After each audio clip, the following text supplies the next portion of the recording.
capítulo 6.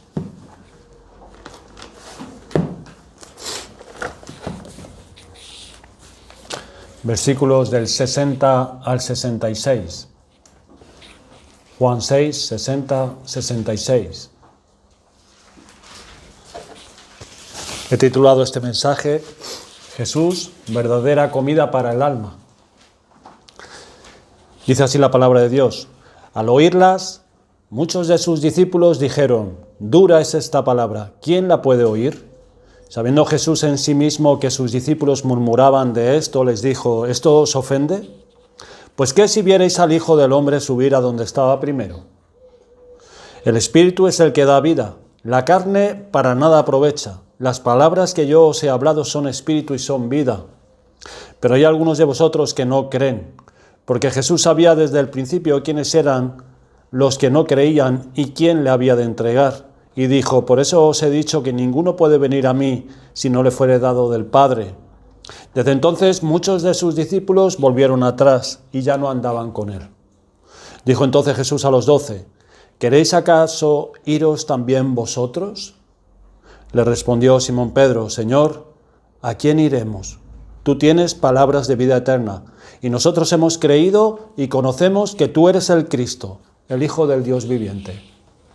Vamos a pedir ayuda al Señor nuevamente. Padre nuestro que estás en los cielos, Señor, pedimos ahora la gracia, la capacidad, Señor, para poder predicar tu palabra en esta mañana a los hermanos y a los visitantes. Señor, que tú quieras santificarte en medio nuestra y des oídos y un corazón abierto a aquellos que escuchan tu palabra, para que puedan ser bendecidos por ti, Señor, después de haberte adorado y alabado. Ahora tú, Señor, que derrames conforme a tu voluntad y a lo que tú has revelado, que en este día a tu pueblo que se acerca a ti, tú le bendices con tu palabra, Señor, renovando nuestra fe, renovando nuestras fuerzas, confrontándonos con nuestro pecado y guiándonos, Señor, al arrepentimiento. Ayúdanos, Padre, renueva nuestra mente, nuestro amor por ti, nuestro amor a Cristo. Señor, pues Él es el verdadero alimento para nuestra alma. Ayúdanos, Señor, en esta mañana. Salva también a los perdidos. Te lo pedimos en el nombre de Cristo. Amén. Amén. Primeramente, antes de sumergirnos en el texto y en su contexto, aprendemos de estos versículos que acabamos de leer el infalible conocimiento que Cristo tiene acerca de los deseos, sentimientos y las intenciones de los hombres. Sabiendo Jesús en sí mismo, dice los versículos que acabamos de leer. Nos dice el apóstol Juan en el capítulo 2 de su Evangelio y no tenía necesidad, Jesús, de que nadie le diese testimonio del hombre, pues él sabía lo que había en el hombre. Jesús no necesita que nadie le diga nada de los hombres. Su conocimiento es infinito, es perfecto. En Jeremías 17, versículos del 9 al 10, podemos leer que el Señor dice, engañoso es el corazón más que todas las cosas, y perverso, además de engañoso, perverso. ¿Quién lo conocerá? Dice el Señor. A ver si hay alguien, algún sabio, algún valiente. ¿Quién lo conocerá? Silencio. Nadie dice nada. Yo, Jehová, dice, que escudriño la mente, que pruebo el corazón, para dar a cada uno según su camino, según el fruto de sus obras. El Señor discierne las intenciones de los hombres, aquello que no ve. Nosotros, como hombres, vemos lo que está delante nuestra, vemos las apariencias, vemos lo que se ve por fuera de las personas, pero no vemos más allá, porque no vemos el corazón, no vemos las intenciones ni las motivaciones, pero el Señor sí. Al Señor no se le puede engañar, porque Él sabe todas las cosas. Él escudriña el corazón, escudriña la mente.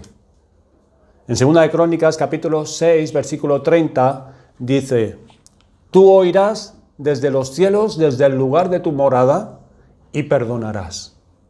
Y darás a cada uno conforme a sus caminos, habiendo conocido su corazón, porque solo tú conoces el corazón de los hijos de los hombres.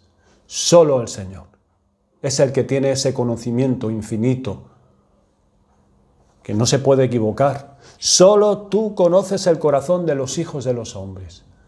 Eso es lo que aprendemos de estos versículos. También aprendemos de este texto que hay muchos que profesan ser discípulos de Cristo y no lo son. Pues abandonan la fe que un día profesaron y al Señor mismo. Consideren a estas personas que fueron discípulos de Cristo, que siguieron a Jesús, que estuvieron con Él. No sabemos el tiempo, pero eran discípulos, caminaban con Él, pero después de un tiempo se apartaron y ya no andaban más con Jesús. Eso es una realidad. Lo tenemos en ejemplos en las Escrituras y es una realidad también en nuestra experiencia como cristianos, en la iglesia. Tenemos ejemplos en las Escrituras acerca de hombres que siguieron al Señor y se apartaron de la fe, incluso traicionándole. Judas era uno de ellos. Todos sabemos lo que hizo Judas, el Iscariote. Traicionó a nuestro bendito Salvador, entregó a las autoridades a nuestro Señor siendo inocente por 30 monedas de plata. El apóstol Pablo escribe también a Timoteo acerca de algunos que desecharon la fe y la buena conciencia, y de estos dice: lo cual naufragaron en cuanto a la fe, de los cuales son Himeneo y Alejandro, a quienes entregué a Satanás para que aprendan a no blasfemar.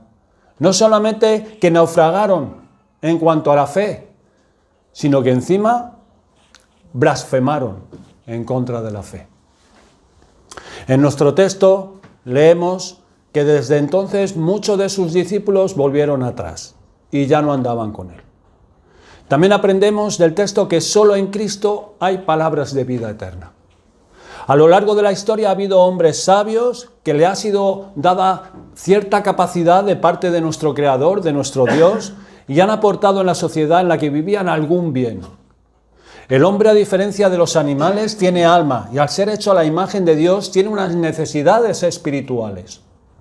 Al estar en la condición caída en la que se encuentra y al huir de Dios debido a su culpa, el hombre anda como un mendigo ambulante buscando saciar su necesidad espiritual.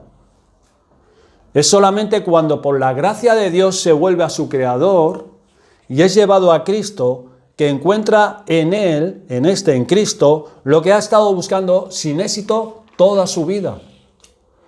Pero volviendo al texto, ¿por qué dijeron: dura es esta palabra, ¿quién la puede oír? Y desde ese momento decidieron no seguir más a Jesús. ¿Por qué dijeron esto? Dura es esta palabra. ¿A qué palabra se referían estos discípulos? Pues tenemos que mirar el contexto. Multitudes se habían juntado para oír a Jesús. El Señor los veía como ovejas que no tenían pastor y tuvo misericordia de ellos. Lo vimos, este texto lo prediqué en Tenerife. Y el Señor los veía como ovejas que no tenían pastor. Estaban perdidas, expuestas a peligros. Él había venido a buscar y a salvar lo que se había perdido. Y como buen pastor que es, tiene compasión de ellos, de estas personas, de esta multitud. En esa ocasión alimentó con unos pocos panes y algunos pececillos a toda esta gente. Todos quedaron saciados, como todos sabemos. Esta señal, alimentar a esta gran multitud, que eran más de 5.000 personas, pues aquí solo se contabiliza a los hombres varones, sin contar las mujeres y los niños. Esta señal que hizo Jesús era la evidencia de que Él era el Mesías, el Hijo de Dios, el prometido por Dios y anunciado por los profetas en la antigüedad.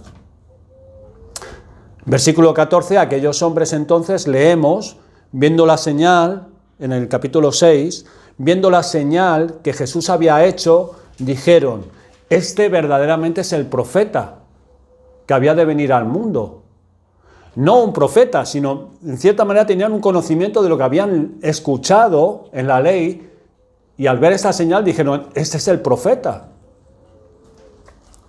Ellos lo veían como aquel que los libraría del yugo opresor del Imperio Romano, porque tuvieron una idea equivocada acerca de la razón de la venida de Cristo. Ellos pensaban que el Señor Jesucristo los iba a liberar del yugo romano. Por eso le querían hacer rey. No lo veían como aquel que tiene el poder para librar del yugo de la esclavitud del pecado. Por eso leemos en el versículo 15, que Jesús tuvo que retirarse a un monte solo porque entendió que se iban a apoderar de él y hacerle rey. Y hermanos, este apoderarse de él, como dice el versículo 15, indica que llenos de entusiasmo, con la clase de fervor que se apodera de una muchedumbre judía en la época de la Pascua, pues estaban cerca de la Pascua, se prepararon para ir rápidamente a Jerusalén, llevando consigo a aquel, su hombre fuerte, que era capaz de hacer curaciones y proveer pan y prosperidad para todos. Si rehusaba ir voluntariamente, estaban dispuestos a raptarlo por la fuerza y obligarlo a ir con ellos, para una vez llegados a la ciudad santa, coronarle rey, sacudir el yugo romano y establecer el reino de Dios en la tierra. Pero el Señor se dio cuenta y se fue de ellos. El día siguiente, versículos 22 al 24, estamos viendo el contexto para entender por qué llegaron a preguntar, a decir esta declaración estos discípulos. Dicen del versículo 22 al 24, el día siguiente la gente buscaba a Jesús. La voz se corrió en las zonas de alrededor y muchos fueron al lugar donde habían comido el pan después de haber dado gracias. Cuando vio pues la gente que Jesús no estaba allí, versículo 24, ni sus discípulos entraron en las barcas y fueron a Capernaum buscando a Jesús. Y en el versículo 25, y hallándole al otro lado del mar, le dijeron con entusiasmo: Rabí, ¿cuándo llegaste acá? Respondió Jesús y les dijo: de cierto os digo que me buscáis, no porque habéis visto las señales, sino porque comisteis el pan y os saciasteis. La multitud había seguido a Jesús motivada por los panes y por los peces. Él los reprende con dureza por haber sido guiados por un apetito tan carnal y haber sido impelidos a seguirlo por un motivo grosero, tosco, vasto. Lo que Jesús les dice con estas palabras era que aunque habían visto sus milagros, cuando el Señor dice: de cierto os digo que me buscáis, no porque habéis visto las señales, lo dice en plural, las señales, no la señal de la alimentación de los 5.000, las señales. Lo que Jesús les dice con estas palabras era que aunque habían visto sus milagros, las curaciones de los enfermos, la multiplicación de los panes y de los peces y todas las maravillas que él había realizado en medio de ellos, no habían comprendido dichos milagros. Porque esto le señalaban a él como el Mesías espiritual, el Hijo de Dios. No lo habían entendido. El pueblo se interesó en Jesús particularmente porque habían comido pan hasta saciarse. Por eso la exhortación en el versículo 27, el Señor les dice: trabajad no por la comida que perece, sino por la comida que a vida eterna permanece, la cual el Hijo del Hombre os dará, porque a éste señaló Dios el Padre. Los judíos de nuevo no comprendieron las palabras del Señor sobre la comida y lo relacionaban en sentido literal con hacer obras de la ley. Pero es como si Jesús les dijera: dejad de ansiar los panes, como si la comida material fuese capaz de llenar el vacío del corazón. Daos cuenta que esta comida perece y que no tiene valor permanente. En lugar de eso, tributad a Dios la obra de la fe en aquel a quien Él ha enviado, el cual es la verdadera comida que produce y sostiene la vida eterna, y esta comida la dará el Hijo del Hombre, es decir, yo me daré a aquellos de entre vosotros que creen en mí. Los que oían a Jesús no comprendían nada del sentido espiritual. No lo entendían. Cuando Jesús menciona las obras, interpretan este término en su sentido más literal para ganarse un lugar en el reino. Cuando el Señor dice: trabajad no por la comida que perece. Ellos piensan de esta manera, en obras. Por eso la pregunta que le hacen al Señor Entonces le dijeron, ¿qué debemos hacer para poner en práctica las obras de Dios? Respondiendo Jesús les dijo en el versículo 29, esta es la obra de Dios, que creáis en el que Él ha enviado. Esa es la obra de Dios, que el Señor les dice a los judíos. Que creáis en el que Él ha enviado. Cuando Cristo pidió que creyeran en Él como el enviado del Padre, los judíos quisieron ver sus credenciales. Y en el versículo 30 leemos, ¿qué señal pues haces tú para que veamos y te creamos? ¿Qué obra haces? Nuestros padres comieron el maná en el desierto, como está escrito, pan del cielo les dio a comer. Hermanos, ¿cómo es posible? ¿Cómo es posible que esta gente dijera esto al Señor? Después de haber visto los milagros que Él había hecho. ¿Acaso el Señor no había hecho milagros entre ellos? Curaciones, sanidades, echar fuera demonios. ¿No había alimentado a esta multitud? ¿Cómo se atreven a decir esto? ¿Qué señal pues haces tú para que te creamos?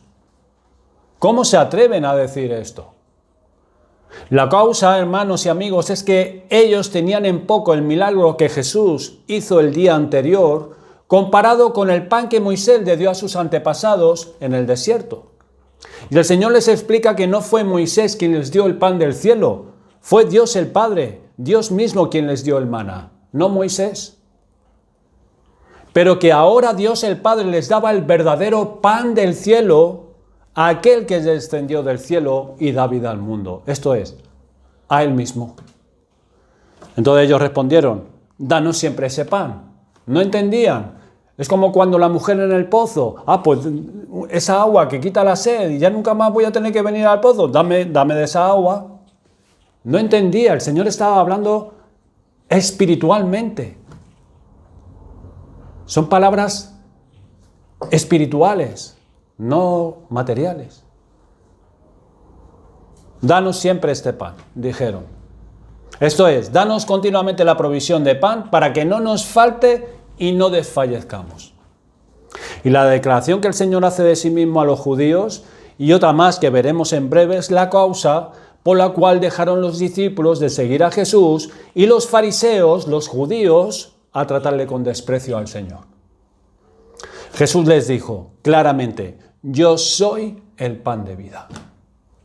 El que a mí viene nunca tendrá hambre y el que en mí cree no tendrá sed jamás.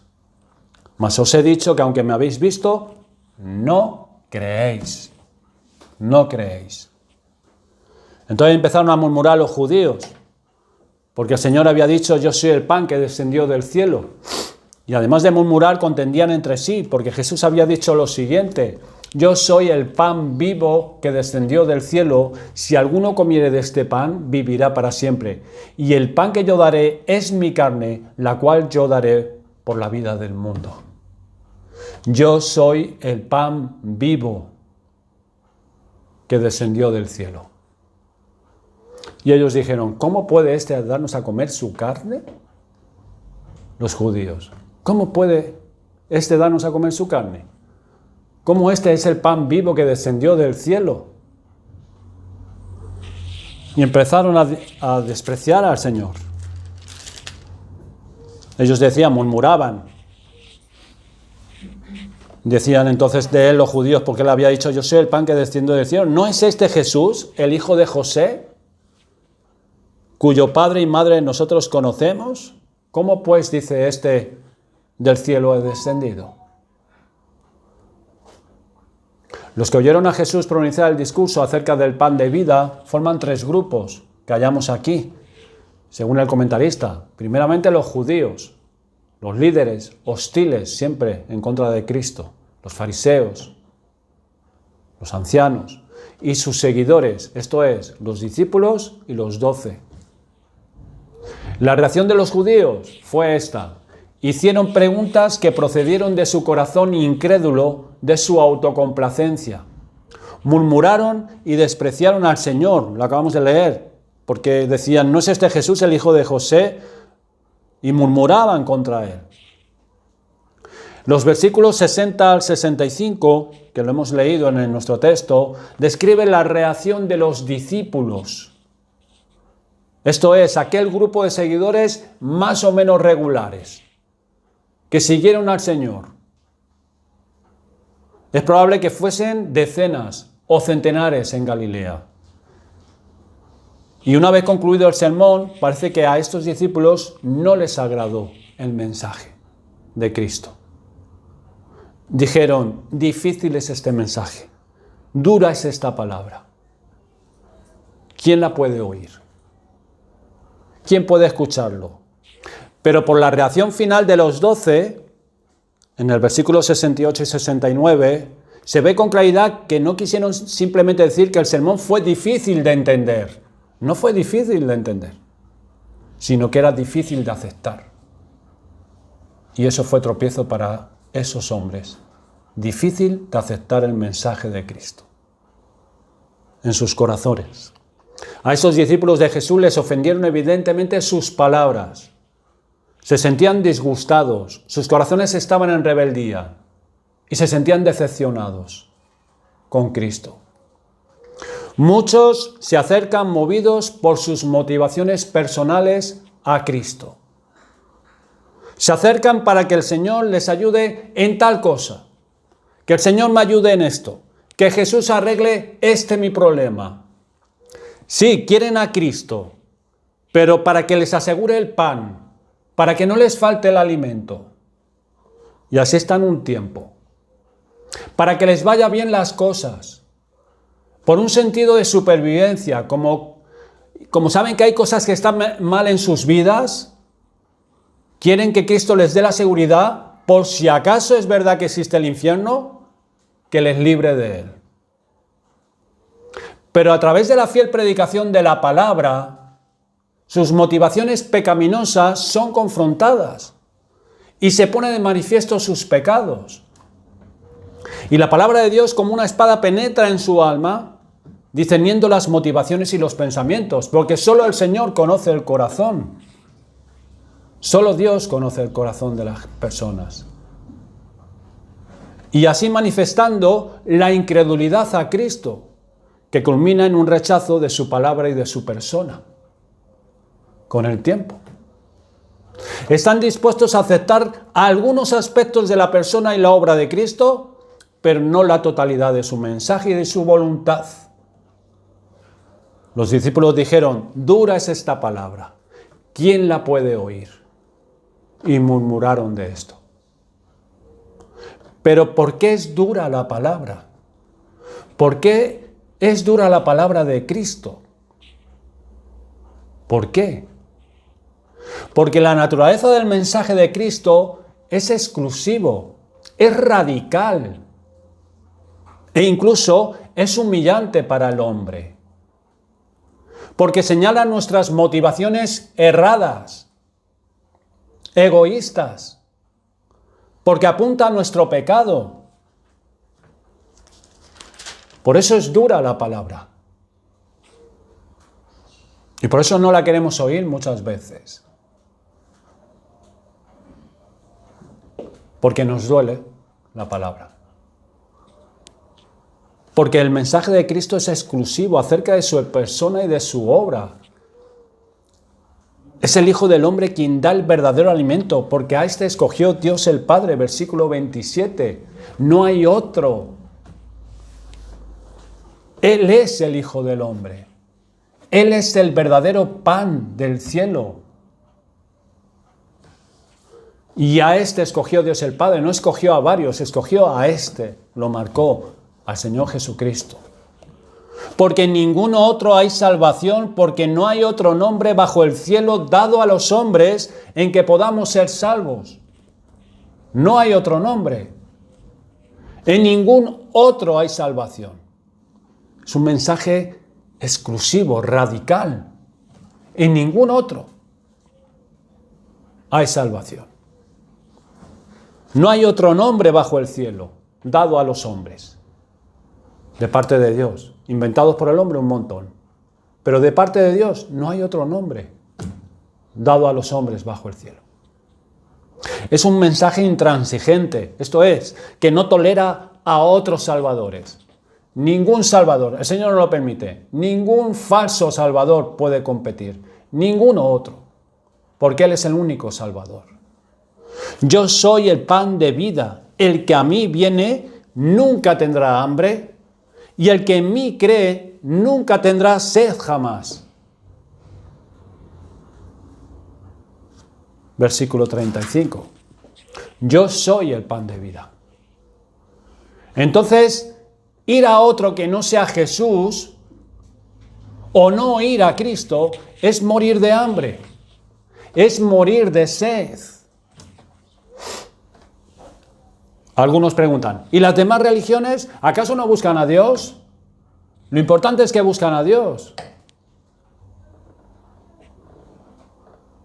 Nuestra sociedad y muchos llamados evangélicos señalan este mensaje como xenófobo, discriminatorio e intransigente. Dicen, ¿acaso ustedes tienen la verdad absoluta? Sí, la tenemos. La palabra de Dios es la verdad absoluta. Cristo es el único y verdadero pan que da vida al mundo, y fuera de él el mundo muere de hambre y de sed. Por eso dice el Señor, el que a mí viene, a mí, el que a mí viene, sin distinción, seas hombre, mujer, blanco, negro, asiático, rico, pobre, el que a mí viene nunca tendrá hambre, y el que en mí cree nunca tendrá sed. Entonces este venir a mí y este creer en mí se convierte en una de las prioridades de todo ser humano, pues de él depende su vida aquí y en la eternidad. Y es palabra dura para muchos oídos, porque manifiesta la imposibilidad del hombre. Versículo 44, ninguno puede venir a mí si el Padre no le trajere, y yo le resucitaré en el día postrero. Ninguno puede venir a mí. La realidad, en todo el contexto de la Biblia, en toda la enseñanza, sabemos que ninguno quiere ir a Cristo si el Padre no lo trae. Por eso en el versículo 45 nos dice, solo aquellos que han sido enseñados por Dios, todos aquellos que han oído la voz del Padre y aprendieron de Él, vendrán voluntariamente a Cristo.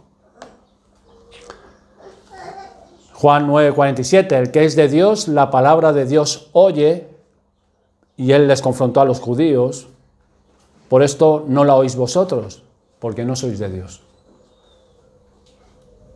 Y son palabras duras que el Señor le dijo a estos judíos en el capítulo 9, porque no sois de Dios, por eso no oís las palabras de Dios, no las podéis recibir. El Señor les decía, yo hablo la verdad, ¿por qué me perseguís? ¿Por qué queréis matarme si os estoy diciendo la verdad? ¿Por qué? Porque no son de Dios. Y esta verdad nos gusta, hermanos, no es agradable para muchos, porque resalta la soberanía de Dios en la salvación y la imposibilidad de la criatura para salvarse por sí misma. Y esta verdad no gusta. Y esto es lo que el Señor les estaba predicando a los fariseos, a los judíos y a los 12. No les gusta.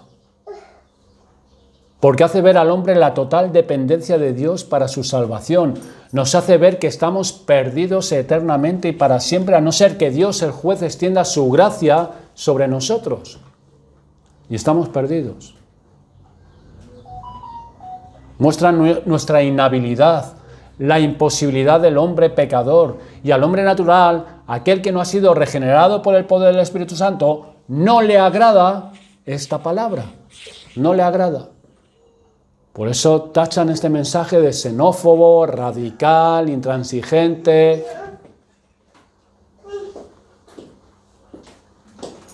Y lo más triste por muchos evangélicos, en muchas iglesias. Desde entonces, en nuestro texto, muchos de sus discípulos volvieron atrás y ya no andaban con él. Así pasa en las iglesias. En no pocas.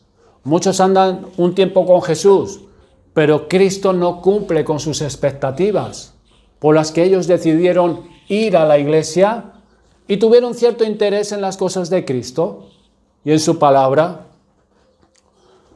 pero Cristo no cumple sus expectativas. No reciben aquello por lo cual se acercaron a Él y se sienten defraudados, desilusionados y vuelven atrás. Vuelven atrás, es una realidad. Ahora el Señor, después del rechazo de los judíos a sus palabras, el desagrado de aquellos que profesaron su fe en Él, se dirige a los 12 y les dice, versículo 67, dijo entonces Jesús a los 12, ¿queréis acaso iros vosotros también? Y esta pregunta nos las hace a nosotros. ¿Queréis acaso vosotros iros también? En ocasiones la palabra que escuchamos a través de la predicación es dura, muy dura para nosotros. Nosotros podemos leer la Biblia y hay cosas que nos pueden llamar la atención, pero es la palabra de Dios, la fiel palabra de Dios la que confronta nuestro pecado y la que necesitamos oír, porque nosotros cuando abrimos la palabra de Dios podemos engañarnos a nosotros mismos y podemos estar leyendo y coger solamente información o pensar en personas. O decimos que ya hemos aprendido algo rápidamente y ya lo queremos compartir, pero no estamos siendo tratados, porque no nos exponemos, pero a la palabra de Dios sí. La palabra de Dios sí. Y trata con nosotros. Pero no porque no queramos en Jesús, es dura para nosotros, sino por el estado de nuestro corazón. Porque tenemos un corazón duro. Duro. Para escuchar la palabra de Dios. Por eso la palabra de Dios es dura muchas veces para nosotros. Un corazón duro. Y esa palabra nos atraviesa y nos corta, nos hace daño, porque nos confronta, nos parte por la mitad y vemos que lo que hay dentro de nosotros, que no queremos ver, ni queremos que nadie vea. Y eso nos duele, no nos gusta. Y porque requiere de nosotros primeramente que reconozcamos nuestro pecado y nos arrepintamos delante de Dios nuestro Padre y luego, esto es lo más difícil todavía, que hagamos los cambios que Él nos muestra a través de los principios y los mandamientos que hallamos en su palabra. Y eso no queremos, no nos gusta, no queremos hacer los cambios. No queremos, porque eso no se hace enseguida, en un momento. Pedir perdón al Señor y reflexionar y reconocer tu culpa, sí. Puede pase un tiempo, quizás. Depende de la dureza de tu corazón. Pero lo que sí es difícil es hacer los cambios. Lo que el Señor nos está diciendo, lo que nos está mostrando en la palabra. Aquello que es para nuestro bien y para nuestro beneficio. Pero no queremos. Por eso es dura la palabra de Dios. Pero Cristo nos ama. Y por eso Él lo hace. Porque el Espíritu Santo va a llevar a cabo su obra de hacernos a la imagen de Cristo. Y eso va a doler. Va a doler. Tenemos ejemplos en la Escritura de palabras duras que el Señor dijo a sus discípulos. Recuerden cuando Jesús reprendió a Jacobo y a Juan. Miren en Lucas capítulo 9. El discípulo amado. Capítulo 9 de Lucas, versículos del 51 al 56. Dice, cuando se cumplió el tiempo en que él había de ser recibido arriba, afirmó su rostro para ir a Jerusalén y envió mensajeros delante de él, los cuales fueron y entraron en una aldea de los samaritanos para hacerle los preparativos. Mas no le recibieron, porque su aspecto era como de ir a Jerusalén. Viendo esto sus discípulos, Jacobo y Juan, dijeron, Señor, ¿quieres que mandemos que descienda fuego del cielo como hizo Elías y los consuma? Fíjate, estos discípulos, ya es el tiempo en el que el Señor ya había firmado su rostro, que ya subía para Jerusalén, ya era su recta final. Fíjate, ya tenían ellos un recorrido con el Señor, una cierta espiritualidad, una obra hecha en ellos. Y fíjate lo que dicen estos discípulos, Jacobo y Juan. ¿Se acuerdan lo que pasó en Elías? Cuando Acab lo perseguía y mandó varias tropas en varias veces. Y él estaba sentado y caía fuego del cielo y los consumía, los carbonizaba. Y así de varias veces, varios grupos. Y ellos estaban diciendo, Señor, ¿quieres que mandemos que descienda fuego del cielo como hizo Elías y los consuma? Y fíjese el Señor lo que les dice. Entonces volviéndose él, versículo 55, los reprendió diciendo, vosotros no sabéis de qué espíritu sois. Vosotros no sabéis de qué espíritu sois. Y los reprendió. Los reprendió, fuertemente. Porque el Hijo del Hombre no ha venido para perder las almas de los hombres, sino para salvarlas. Hermanos, esta palabra fue dura para los oídos de Juan. También lo fue para Jacobo. Pero yo creo que más para Juan. Juan era uno de los que más cerca andaba del Señor, que se recostaba en su pecho.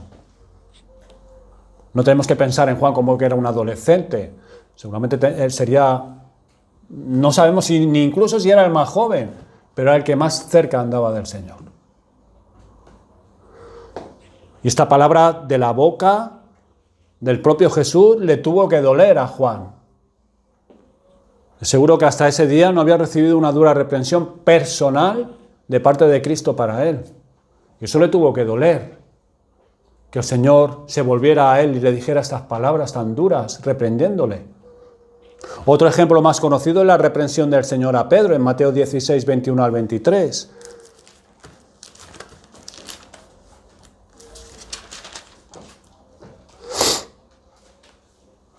Desde entonces comenzó Jesús a declarar a sus discípulos que le era necesario ir a Jerusalén y a padecer mucho de los ancianos, de los principales sacerdotes y de los escribas, y ser muerto y resucitar al tercer día. Entonces a Pedro se le ocurre la buena idea de tomar aparte al Señor y comenzar a reconvenirle diciendo, Señor, ten compasión de ti, en ninguna manera esto te acontezca. Pero fíjese el Señor, pero él volviéndose dijo a Pedro, quítate delante de mí, Satanás, porque me eres tropiezo. Hermanos, esto es muy fuerte, para Pedro,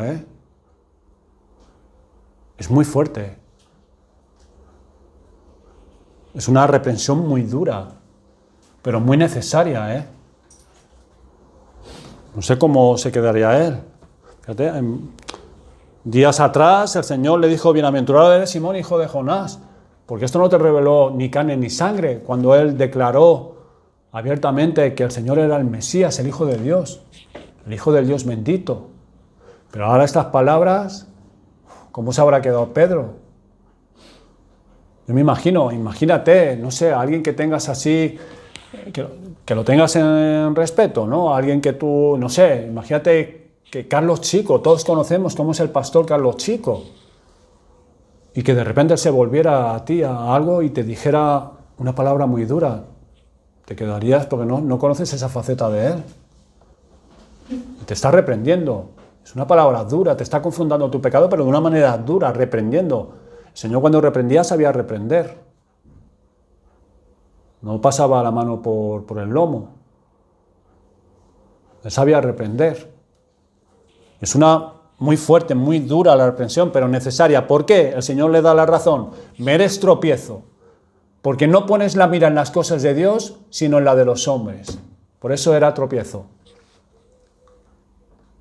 Era tropiezo para el Señor. Y el Señor no iba a permitir que nada ni nadie se interpusiera en la obra que él había venido a hacer. Ni el mismísimo Pedro. Nadie. Ni su madre, ni sus hermanos. Ninguno. Era tropiezo, imaginaos. Una piedra, tu camino recto, y una piedra que te va a desviar. Tú vas en esa dirección y de repente una piedra ahí gigante te va a desviar de tu camino. Y el Señor le dijo, me eres tropiezo.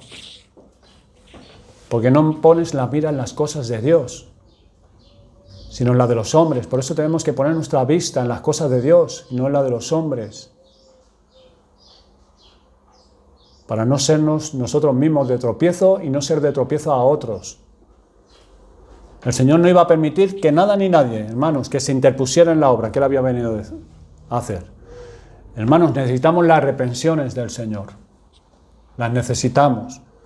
Y nuestro gran maestro es equilibrado y a través de la predicación que Él permite por medio de sus siervos nos proporciona todo lo que necesitamos para nuestra alma. Necesitamos dirección, necesitamos instrucción, reprensión, porque la necesitamos. Pero el Señor también sabe darnos el consuelo y la fortaleza que necesitamos, además de la reprensión. Así que el Espíritu Santo ayuda a los pastores y predicadores y a los colaboradores que predican a ser equilibrados a la hora de alimentar a la grey del Señor. El grupo de los judíos, el mensaje fue dirigido a 3 diferentes grupos y provocó 3 diferentes respuestas. Vemos brevemente. El grupo de los judíos, desprecio hacia las palabras del Señor y por lo tanto, más endurecimiento. ¿Cómo estás oyendo tú en esta mañana? ¿Cómo estás oyendo la predicación? ¿La estás recibiendo o la estás despreciando? Si la estás despreciando, más endurecimiento tendrás. Te vas a endurecer más. El grupo de los discípulos, la respuesta de esto fue decepción y rechazo. ¿A qué has venido hoy buscando aquí? ¿Qué estás buscando? Oír. Los discípulos, decepción y rechazo al Señor también.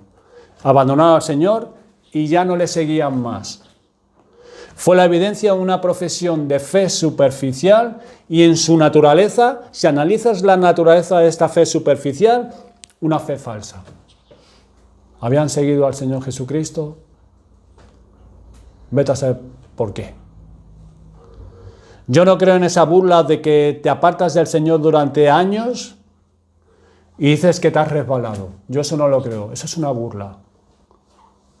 Eso es una gran mentira y un gran engaño. Porque es imposible. Porque el verdadero Hijo de Dios puede endurecerse, puede caer en pecado, pero no puede estar sin su Señor mucho tiempo. No puede. Va a buscar al Señor. Va a buscar arrepentimiento, va a usar los medios de gracia y el Señor, hay promesas que Él levanta al caído, al justo, aunque se caiga un montón de veces. La respuesta de los apóstoles, versículo 69 de nuestro texto.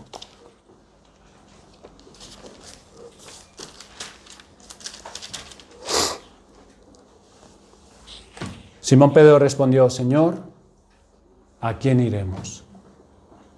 ¿A quién iremos? Solo tú tienes palabras de vida eterna.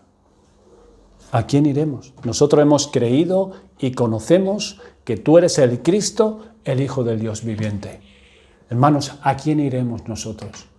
¿A quién iremos? Solo Cristo tiene palabras de vida eterna.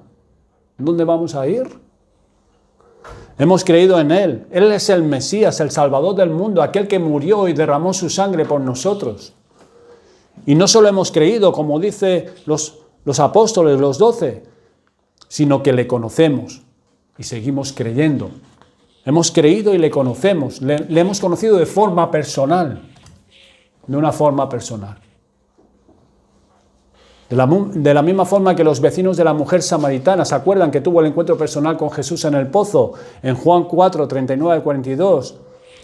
Dice, y muchos de los samaritanos de aquella ciudad creyeron en Él por la palabra de la mujer, que daba testimonio diciendo, me dijo todo lo que he hecho. Entonces vinieron los samaritanos a Él y le rogaron que se quedase con ellos, y el Señor se quedó con ellos 2 días. Y creyeron muchos más por la palabra de Él y decían a la mujer, ya no creemos solamente por tu dicho, porque nosotros mismos hemos oído y sabemos que verdaderamente este es el Salvador del mundo, el Cristo. Hermanos, ¿a quién iremos? Si solo el Señor Jesucristo tiene palabras de vida eterna. Amigo, ¿a quién irás tú? ¿A quién irás? A Cristo es a quien tienes que ir. Todo aquel que está perdido, es a Cristo a quien tiene que ir.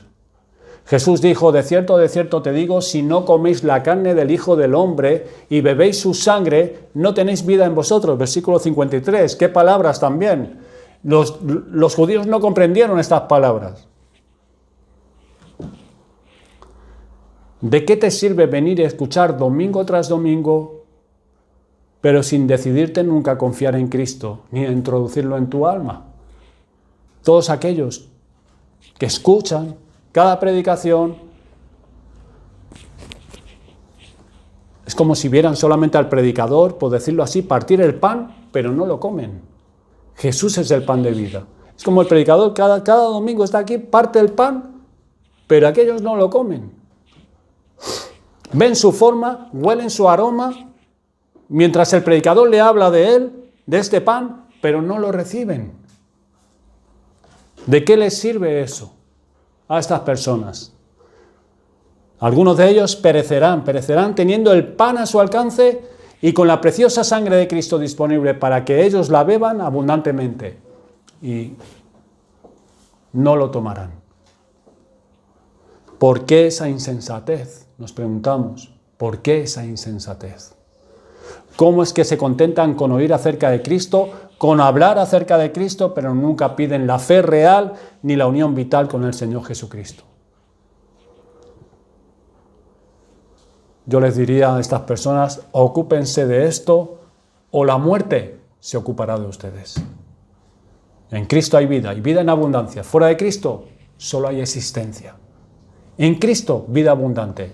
Fuera de Cristo, existencia. Hermanos, para concluir, si Jesús es el pan vivo, y si su carne es verdadera comida, y si su sangre es verdadera bebida, y solo Él tiene palabras de vida eterna, asegurémonos de recibir siempre la palabra de Cristo y ser alimentados de Él y por Él. Entonces quisiera que notaran la adecuación de Jesucristo para las necesidades del hombre. El hombre necesita comida y bebida. Jesús es todo lo que el hombre necesita. Tú necesitas perdón, lo tiene Cristo. Necesitas vida eterna, la tiene Cristo. Necesitas paz, consuelo, felicidad, todo lo tienes en Cristo. Ninguna llave se ajusta tan bien a una cerradura como Cristo al pecador. Tú estás vacío, Cristo está lleno. No puedes tener una necesidad que Él no pueda suplir. Nunca hubo ni habrá un alma que esté más allá del alcance del poder de Jesús. Entonces, si Jesucristo es comida y bebida a la vez, ¿qué plenitud hay en Él, hermanos? No es únicamente una cosa y no es únicamente la otra, sino que ambas. Él es comida y bebida a la vez. Un hombre que tuviera abundante comida moriría sin importar que comiera lo que quisiera si no tuviera nada que beber. Un hombre que tuviera abundancia de bebida moriría si no tuviese nada sólido que comer. Jesús no nos da una parte de la salvación, nos la da toda. En Jesucristo encontraremos todo lo que necesitamos. Todo en este peregrinaje. Desde el infierno que Él nos sacó hasta el paraíso. A lo largo de todo el camino. Desde las puertas de la Gehenna hasta las puertas de la perla del paraíso. Él suplirá la necesidad de cada peregrino. Y su pueblo está constituido por millares de millares y con todo cada uno recibe de Él todo lo que necesita. ¿Por qué? Porque nos muestra el Padre en la palabra que dice que agradó al Padre que en Él habitase toda plenitud. En Cristo. Observen estas palabras, toda plenitud. Plenitud es una gran palabra, pero toda plenitud es una palabra mayor. Y toda plenitud habita en Él, hermanos. Esto es, permanece siempre en Cristo. En Él, esta plenitud siempre es plenitud y siempre permanece siendo toda plenitud. Esa es la mayor de todas esas palabras. Él es tanto comida como bebida. Él es todo lo que necesitamos, hermanos. Todo. Todo. El Señor dijo en capítulo 6, versículos del 56 al 58, dice, el que come mi carne y bebe mi sangre, en mí permanece y yo en él. Y no está hablando el Señor Jesucristo de la cena del Señor. Yo creo que todos lo entendemos, ¿no? No está hablando de la cena del Señor, está hablando de Él mismo. Él es carne y Él es bebida. Él es carne y sangre. Como me envió el Padre viviente y yo vivo por el Padre, asimismo el que me come, Él también vivirá por mí.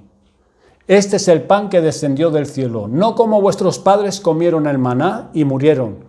El que come de este pan vivirá eternamente. Estas palabras, hermanos, enfatizan que el creyente ha recibido vida de Cristo y debe alimentarse de Él por medio de la fe para que esta vida permanezca. Cristo nos manda que comamos su carne y bebamos su sangre. En la medida que el creyente tenga unión con Cristo, su vida será mantenida solamente por la comunión con Él. Bendita unión, hermanos, entonces, no meramente con Jesús, sino a través de Jesús con el Padre también. De tal forma que Cristo dice, porque yo vivo, vosotros también viviréis. Él vive por el Padre y nosotros vivimos por Él. Y todo esto debido a que lo recibimos y nos alimentamos de Él. Hermanos, exhortémonos mutuamente para que abramos ampliamente nuestra boca para Cristo, lo recibamos en lo más íntimo de nuestro ser, para que le demos un alojamiento en nuestro corazón, permitamos que permanezca en el mejor pabellón de nuestra naturaleza, en el lugar más sobresaliente de nuestra alma, que Él sea lo más importante para nosotros. Ten hambre de Él, aliméntate de Él cada día. Y cuando lo hubieres hecho así, y Él more en ti y tú en Él, como es la promesa del Señor Jesucristo, entonces háblales a otros también acerca de Él. Y divulga ampliamente su amado nombre, para que los hambrientos pecadores que perecen sepan que hay alimento en Egipto, y pan que se puede obtener en Jesús, y que pueden venir y comer y beber de Él, como tú lo has hecho. Que así sea, que el Señor nos ayude. Vamos a orar y dar gracias al Señor.